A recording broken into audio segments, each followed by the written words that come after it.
Salut les amis, j'espère que vous allez bien, que vous vous portez bien. Bienvenue sur la chaîne. Voilà, aujourd'hui on va parler, voilà, je veux dire, est-ce qu'on peut dire la prolifération des bases étrangères sur le continent africain, précisément dans l'espace de l'Afrique de l'Ouest. Est-ce qu'on peut parler de ça? Est-ce qu'on peut essayer de comprendre un peu, ou bien de donner juste des points de vue ou des analyses par rapport à ce qui est en train de se passer? Parce que tu as l'impression qu'il y a certaines bases militaires en Afrique, des bases étrangères, va nommer les choses, des bases françaises. On dirait qu'ils ne veulent pas rentrer chez eux. On dirait que leur pays, et il y a quelque chose qui les empêche de rentrer chez eux. Je ne sais pas pourquoi. Et on peut essayer de comprendre. On va essayer de comprendre. Voilà. Parce que, est-ce qu'on peut essayer de comprendre? Je ne veux pas faire semblant. Il ne faut pas qu'on fasse semblant parce que tout le monde sait pourquoi ces personnes-là sont là. Tout le monde sait pourquoi. On se rappelle de ce qui s'est passé en Côte d'Ivoire. Aujourd'hui, ça me fait bizarre de voir que la Côte d'Ivoire qui a été parmi, il faut le dire, comme on le dit, il faut donner à César ce qui est à César. La première fois que j'ai entendu des gens demander à des militaires étrangers de rentrer chez eux, c'était en Côte d'Ivoire, lors de la crise, je pense, post-électorale, ou bien c'est, oui, c'était la crise post-électorale, là où il y avait une vidéo qui circulait sur les réseaux sociaux, précisément sur Facebook, où une femme et puis un homme se sont fait arrêter, je pense, à un checkpoint, et puis l'homme la disait au militaire français de déposer son arme et puis ils vont se botter. C'était en Côte d'Ivoire que j'avais vu ça. C'est en Côte d'Ivoire que j'ai vu ça. À l'époque, on nous avait tellement vendu comme quoi le président Laurent Gbagbo était, comment on appelle ça, contre la démocratie, il n'avait pas gagné des trucs de ce genre-là. C'était tellement mélangé que le brave a été pris pour le bandit. Aujourd'hui, c'est tard. On peut dire c'est un peu tard, pour ne pas dire c'est trop tard. Mais on comprend comment est-ce que les médias fonctionnent maintenant. On a vu comment, parce qu'on nous a tellement intoxiqués, il faut le dire, il faut dire les mots, qu'on croyait que non, le président Laurent Gbagbo était contre ou il n'avait pas gagné les élections et tout ça, parce que ce sont les médias qui, pour ne pas dire internationaux, voilà, qui partageaient ces informations-là. Et on pensait que Laurent Gbagbo était le méchant dans cette affaire. Malheureusement, il n'était pas le méchant. Et c'est comme je l'ai dit, c'est là-bas que pour la première fois, moi, en tant qu'Africain, j'ai entendu des Africains demander à des militaires français de partir chez eux, de rentrer chez eux, et disant que la Côte d'Ivoire les appartient. Aujourd'hui, ce n'est pas le cas.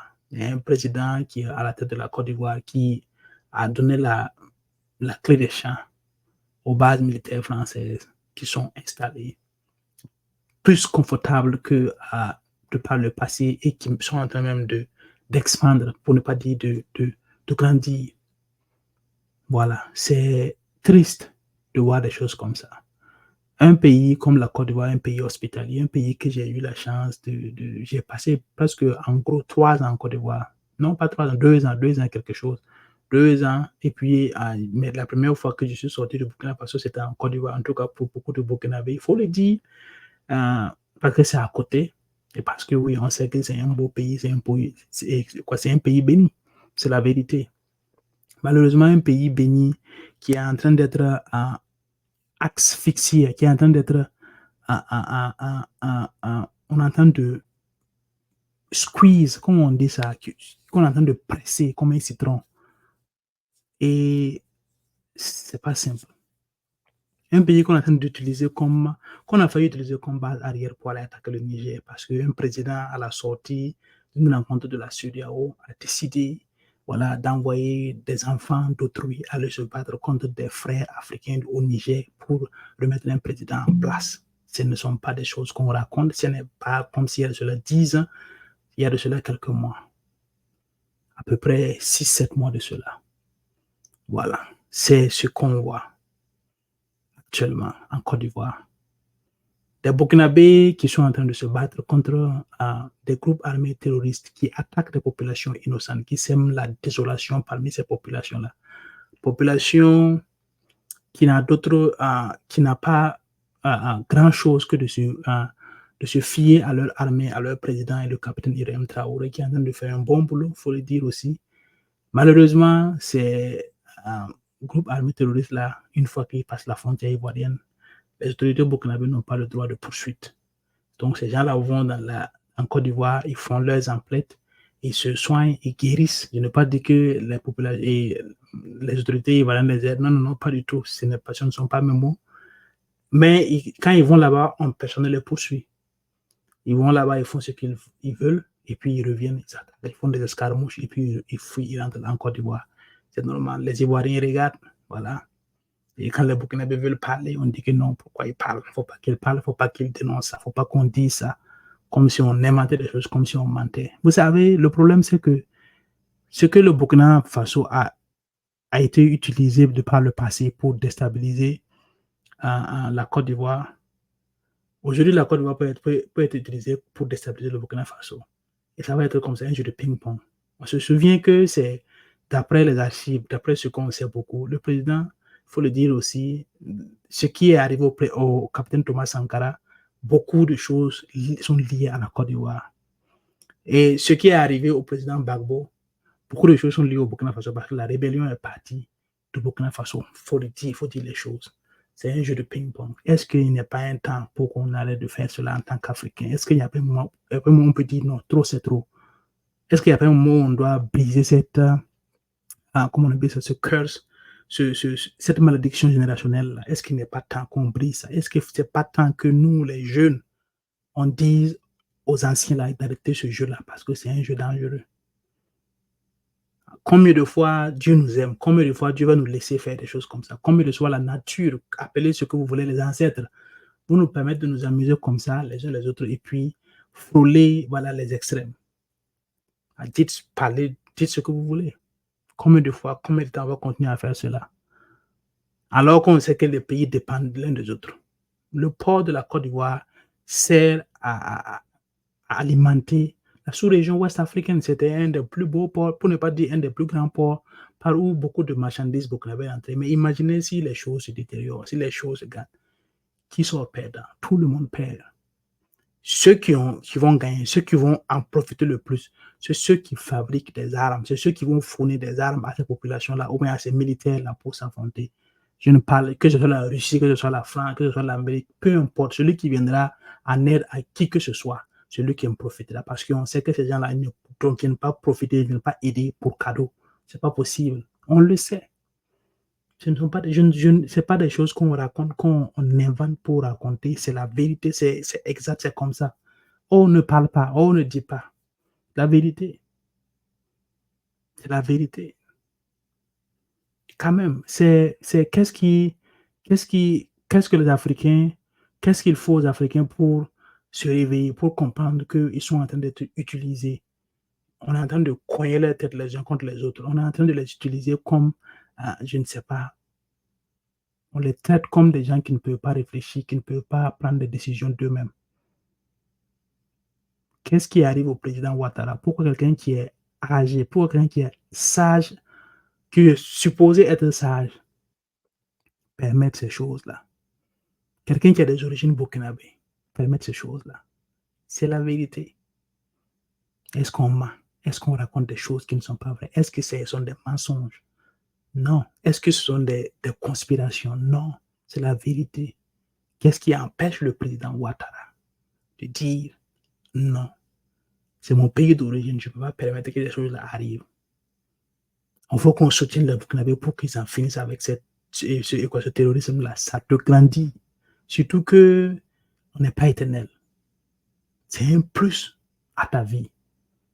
C'est un plus pour ta postérité. C'est un plus pour ton histoire. Malheureusement, j'ai l'impression que c'était un président africain. Ce qu'on pensera d'eux ne leur dit absolument rien. Ce que l'histoire retiendra d'eux ne leur dit absolument rien parce que c'est comme s'ils ont vendu leurs âmes au diable. Je n'ai pas cité le nom de quelqu'un, j'ai dit c'est un président africain. Que celui que je sens morveux se mouche, que celui que je sens nerveux se couche. Tu peux te vexer si tu te sens indexé. C'est ça qui est la vérité. C'est ça qui est la vérité. On va écouter quelque chose et puis on revient. Laisse-moi finir mon raisonnement. Donc, si aujourd'hui la Côte d'Ivoire accueillait des bases militaires, à supposer que ces bases militaires servent à quelque chose contre les terroristes, nous n'aurions rien à dire. C'est une décision souveraine. chaque chef d'État de la sous-région doit se montrer très entreprenant en ce qui concerne la protection de ces populations. Or, dans le cas de la Côte d'Ivoire, les troupes étrangères ne viennent pas pour protéger la Côte d'Ivoire. Donc, ce n'est pas un hasard si on a placé ces troupes étrangères à la frontière des pays que la Côte d'Ivoire, pour je ne sais quelle raison, prend pour des ennemis. Le Niger, le Burkina, le Mali n'ont jamais dit qu'ils étaient ennemis de la Côte d'Ivoire. Mais la Côte d'Ivoire installe des bases militaires étrangères aux frontières de ces pays en vue de les agresser. En vue de les agresser, moi, c'est ça qui m'intéresse. Oui, quelle est la preuve que vous avez? La preuve que nous avons, on ne devait même pas chercher de preuves parce qu'il y a des antécédents. Au moins, en Côte d'Ivoire, quand on dit qu'il y a des bases françaises ou américaines, les gens ont la sagesse de se taire. Mais dans d'autres pays, quand on dit qu'il y a base française, il y a des gens qui pondent des communiqués délirants, mensongers, crapuleux, pour dire que ceux qui dénoncent ces bases sont ceux qui mentent. Tu comprends? Ça veut dire que si en Côte d'Ivoire, les Américains ne nient pas qu'ils ont leur base à Odiéné, ça veut dire qu'a priori, ils n'ont pas de mauvaises intentions. Mais ceux qui ont de mauvaises intentions cachent leur base. Ils font des pistes de 3000 mètres et on les voit par satellite, on les voit à pied, mais ils disent non, il n'y a rien, il ne faut pas parler de ça. Si tu dis ça, tu es un menteur. C'est en fait, c'est ça qui me fait le plus mal en général, en Afrique et dans le monde en particulier. J'ai dit dans ma dernière vidéo, il y a des gens qui ont le droit de mentir et il y a des gens qui n'ont pas le droit de dire la vérité. C'est dans quel monde nous sommes en train de nous enfoncer? Je n'ai aucune idée, je ne sais pas. Je ne sais pas comment est-ce que l'avenir va être. Mais si ça continue comme ça, c'est que ça ne va pas être simple pour peut-être nous et peut-être les générations à venir. On voit les choses à Mundo Visio, on voit les choses noir sur blanc, on voit les choses en direct. Mais on n'a pas le droit de dire que c'est ça. Vous savez comment on arrache la liberté à quelqu'un? C'est de lui montrer que cela est rouge. Et quand il dit que c'est rouge, on lui donne une gifle. Ou on lui dit qu'il ment, ce n'est pas rouge. C'est ça. Et petit à petit, je pense qu'on va arriver à ça. Si on ne prend garde, si on ne se révèle pas, si on n'ouvre pas l'œil de bon. Quel est le conflit qu'il existe entre le Bénin et le Burkina, ou bien entre la Côte d'Ivoire et le Burkina, ou bien entre n'importe quel autre pays et le Burkina, qui fasse que des dirigeants de ces pays-là sont contre le fait que l'AES est en train de faire son petit bonhomme de chemin. C'est quoi le problème? Vous ne pensez pas que ces personnes-là sont pistonnées, comme le dirait le président Gbagbo? Comment est-ce que quelqu'un qui est censé, un Africain qui est doté de toutes ses fonctions, toutes ses capacités mentales, qui voit ce que subissent les pays de l'AES depuis 10 ans, peut comprendre l'acharnement qu'il y a contre ces pays-là? Et vous pensez qu'une fois qu'ils auront fini avec le pays de l'AES, qu'est-ce qui les empêcheront, comme je l'ai dit, de s'attaquer à ces pays qui se disent non, ils sont contre l'AES? Qu'est-ce qui les empêche? Quand je dis ils, tous ceux qui sont en train de s'aimer la désolation là, qu'est-ce qui les empêche? Le Togo aujourd'hui, avant-hier, a subi une attaque terroriste. Ce n'est pas la première fois. Il y a eu des escarmouches. Même le Bénin, quand ils avaient commencé à subir des escarmouches aussi. Regarde, cette chose-là, personne ne va échapper. Personne ne va échapper. Peu importe. C'est arrivé au Mali, les Burkinabés ont regardé. C'est arrivé au Burkina Faso. Les Togolais sont en train de regarder. C'est arrivé au Togo. Ça va arriver au Bénin. C'est arrivé en Côte d'Ivoire. Je ne sais pas par quelle acrobatie, par quel stratagème. Et ce n'est plus jamais arrivé depuis l'attaque de Bassam. Je ne sais pas par quelle acrobatie, mais nous savons tous comment ces choses-là se passent. Le monde est virtuel aujourd'hui. On voit tout. On sait tout. Tout se sait. Peut-être ce que je dis là, il n'y a rien qui est caché dans mon ordinateur. Si un jour on pense qu'il y a des choses que je détiens qui, voilà, tout est rien, tout est lié, tout se sait. On sait tout. Qu'est-ce qui fait que nous, on est assis, on regarde nos pays sombrer comme ça, nos pays se rentrer les uns contre les autres? Qu'est-ce qui empêche les jeunes Africains de dire non, stop, trop, c'est trop? Il y a des gens qui se battent pour cela, on les traite de tous les noms. Pourquoi est-ce que on arrive à ce point-là? Qu'est-ce qui nous fait qu'on arrive à ce point? Qu'est-ce qui... Des fois, tu t'assois, tu penses, tu cherches tes mots pour comprendre. Tu essaies de faire que ça, pour que ça n'a qu'à faire sens. Malheureusement, tu ne trouves pas, tu n'arrives pas à faire sens à ce qu'on est en train d'assister en Afrique de l'Ouest. Ça, là, les pays de l'AE, c'était le pays de la Syrie où s'étaient réunis pour aller défier ces bandits-là dans le Sahel, au Mali. Alors, le Burkina allait être épargné, le Niger allait être épargné, le Togo allait être épargné, tout le monde allait être épargné. On en aura fini avec ces choses-là et puis on sera passé à autre chose. Mais les gens ne comprennent pas. La jeunesse ne comprend toujours pas. Quelqu'un a dit au Burkina Faso, il n'y a pas d'avenir dans un pays qui n'en a pas. Et quand on regarde les choses comme ça, quand on regarde ce qui est en train de se passer, oui, les Maliens, les Burkinabés, les Nigériens sont en train de faire des efforts colossaux pour venir à bout de cela.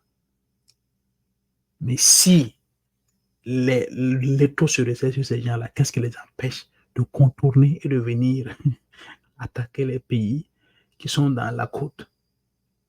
Parce que c'est comme ça. Et on a vu qu'avec toutes les armées réunies au Mali, la crise n'a fait que s'accentuer. C'est une réalité, c'est factuel. Ce sont des faits. C'est factuel. Est-ce qu'on raconte des choses? Est-ce qu'on invente? Est-ce que ce que je dis n'est pas vrai? Qui peut venir me contredire que malgré qu'il y avait toutes les armées, presque toutes les armées de l'Union européenne, au Mali, rien n'a changé. Et c'est au contraire, après que ces personnes-là aient quitté le Mali, que le Mali a pu récupérer Kidal. C'est quand même, on peut être interloqué par cette chose-là. Comment est-ce qu'on peut douter qu'il n'y a pas de connivence? Qu'est-ce qui se passait? Qu'est-ce qui faisait que ces gens n'arrivaient pas à libérer le Mali? Donc, on voulait vraiment partager le Mali en deux. C'était ça, peut-être, le but recherché. Alors là, et nous, on est assis, on regarde. On ne dit rien, on ne parle pas. Chacun peut prendre autant de bases militaires qu'il veut dans son pays. Chaque pays peut le faire. Mais c'est toujours important de consulter la population. Demander ce que les peuples veulent. Parce qu'à la fin, et c'est ce que je ne m'adresse pas aux chefs d'État, je ne m'adresse pas aux dirigeants, je ne m'adresse pas aux preneurs de décision, non. Population, à la fin, ceux qui subissent. À Ouagadougou, à part, il y a quelques années là où il y a eu des attaques au Mali, nous, à truc à Bamako, à Ouagadougou, à Niamey. Les grandes villes, généralement, sont épargnées. Mais les villages reculés là, ils subissent les conséquences. Ils subissent toutes les conséquences. Et ce n'est pas juste que parce que nous, qui sommes dans les grandes villes, qui sommes à l'étranger, ne subissons pas ces choses-là. Ce n'est pas juste que nous nous taisons, que nous regardons ces choses-là continuer de perdurer, de se perpétrer contre des populations innocentes, des enfants, des femmes, des vieillards. Vous pensez que ça, là, Dieu peut vous regarder cela et puis nous regarder et puis nous laisser continuer comme ça? Chacun aura sa rétribution. Mais en attendant, il faut que nous essayions de porter la voix de ces personnes qui n'ont pas de voix, la voix des sans-voix, comme on le dit, ces personnes qui sont en train de crier à l'aide nuit et jour. Bien vrai qu'il y a des militaires au Burkina, au Mali, au Niger qui se donnent à fond, sous la pluie, dans la boue, dans le vent, contre tous les éléments. Ne parlons pas contre tous ces dégénérés qui sont en brousse là. Ils foncent comme des taureaux déchaînés. Ils avancent courageusement contre ces hordes hors la loi là. Mais il ne faut pas que nous soyons assis en arrière, regarder nous taire. Je parle de la jeunesse de toute l'Afrique, de l'Afrique de l'Ouest en particulier. C'est très important. C'est très, très, très, très important. Il y va de l'avenir de l'Afrique de l'Ouest. Il y va de l'avenir de l'Afrique. Dites-vous, que ce soit les Russes, les Américains, les Français, peu importe. Qu'est-ce qui fait qu'ils sont tellement intéressés à implanter des bases militaires en Afrique? Qu'est-ce qui pousse à cela? Pourquoi est-ce que les Africains n'ont pas de base ailleurs? J'ai dit ça dans ma vidéo précédente. Pourquoi est-ce que les Africains n'ont pas de base en France, en Belgique, en je ne sais où? Pourquoi est-ce que nous n'avons pas de base dans ces pays-là?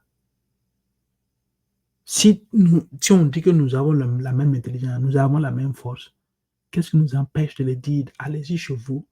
Quand nous aussi on va être à votre niveau, on va venir, on va échanger. Vous allez venir chez nous avec des bases, nous aussi on va aller chez vous avec des bases, et ainsi de suite, pour voir comment est-ce que ça va passer. Il ne faut pas que nous continuions à regarder cela. Il ne faut pas que nous continuions à laisser faire des choses comme ça. Ce n'est pas juste. Je ne vais pas continuer à jouer la vidéo de New World TV. Voilà, je ne vais pas trop jouer leur vidéo, mais allez-y suivre ce que ces panélistes-là ont discuté par rapport au fait qu'il y a des bases terroristes qui sont en train de s'installer au Bénin, en Côte d'Ivoire. Allez-y, regardez et comprenez, voilà, apprenez des choses, instruisez-vous, faites des recherches et arrêtez d'être amorphe. Arrêtez d'être amorphe. Si vous avez des projets d'avenir, si vous avez des projets pour vos enfants, si vous avez des projets pour le futur, des entreprises que vous voulez bâtir, vous pouvez bâtir des entreprises et avoir des rêves pour le futur dans des pays qui ont des avenirs incertains. Ce n'est pas logique. Ce n'est pas logique, ce n'est pas normal. Et vous devez vous dire que le fait que vous vous taisez, que vous regardez ces choses-là ne sont pas normales. Ce n'est pas normal. Quelque chose n'est pas normal. Quelque chose ne cloche pas rond. Qu'est-ce qu'on gagne en contrepartie de la présence de toute cette conglomérat d'armées en Afrique de l'Ouest là? Qu'est-ce qu'on gagne? Que ce soit, j'ai dit que ce soit, peu importe les Turcs, les Russes, peu importe tout le monde. Qu'est-ce qu'il y a en Afrique? Qu'est-ce qui les font être là? Quand on va commencer à répondre à ces questions, on pourra comprendre pourquoi est-ce qu'ils s'intéressent tant à l'Afrique. Et pourquoi est-ce que malgré leur présence depuis des années, pourquoi est-ce que la crise dans l'AES perdure? Au moins, il faut donner une légitimité, il faut donner quelque chose que les gens puissent dire que, ok, ils sont là, ils ont une importance. Mais ils sont là, on ne comprend pas. Avec tout cet arsenal, avec tous ces renseignements, tous ces moyens, tous ces satellites-là. Et on s'étonne que d'autres pays veulent aller vers la Russie, vers la Turquie ou vers la Chine. Mais il ne faut pas que nous laissons l'Afrique de l'Ouest être un théâtre d'affrontement pour des puissances. Non. Ils n'ont qu'à aller faire ça chez eux. Ils n'ont qu'à aller faire ça ailleurs, pas en Afrique. C'est légitime, c'est normal de demander cela en tant qu'Africain. On peut dire que nous-mêmes, on est loin de là. Oui, c'est vrai, c'est une réalité. Mais est-ce qu'on peut s'asseoir, regarder? Qu'est-ce qu'on va dire si un jour ça dégénère? Qu'est-ce qu'on va dire? Qu'est-ce qu'on aura fait? Qu'est-ce qu'on aura dit? Ouais, c'est vrai, c'est pessimiste.